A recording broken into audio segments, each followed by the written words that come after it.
Nu er vi så kommet til tredje fase i kastanjeprojektet oppe i Spøttrup.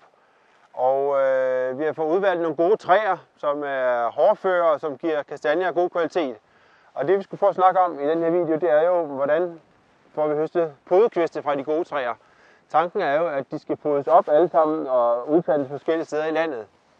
Og det er ikke lige meget, hvad for nogle kviste man tager, og det er heller ikke lige meget, hvordan man behandler dem bagefter. Og det skulle vi prøve at snakke om nu.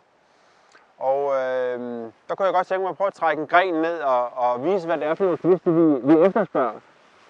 Hvis vi lige trækker den gren ned her, så kan vi se, at alle de yderste skud, de er jo dem, som er lavet her i sidste sommer. Sådan lidt som dem her, dem her, dem her, dem her. Og dem, som vi er interesseret i til podning, det er så absolut de kraftigste skud.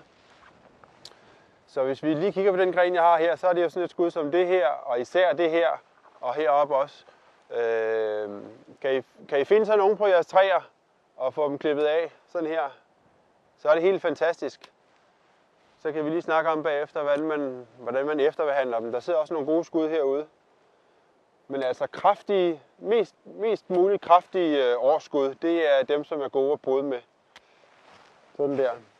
Nu fik jeg den lige barberet af. Der sidder også nogle herovre, som kunne være kandidater. Men der er ikke nogen grund til at tage de helt tynde her, fordi dem kan vi ikke pode alligevel. De skal meget gerne være blyantstykke eller deromkring.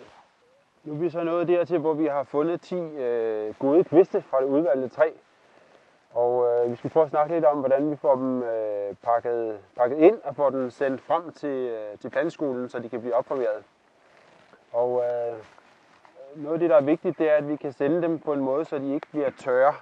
De skal helst bevare saftspændingen, og der plejer jeg gerne at slå en avis omkring dem.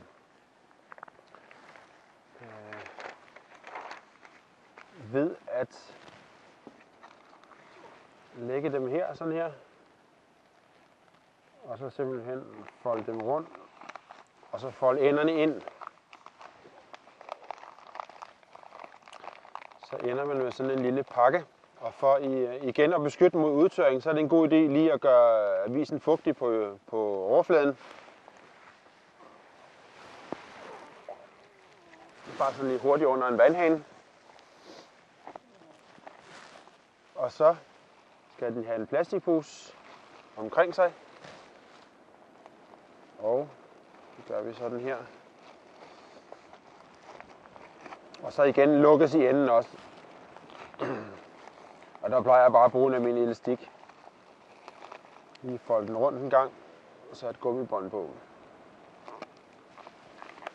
Så er den faktisk klar til at blive sendt i en af de boblekuverter, som vi sender ud til folk.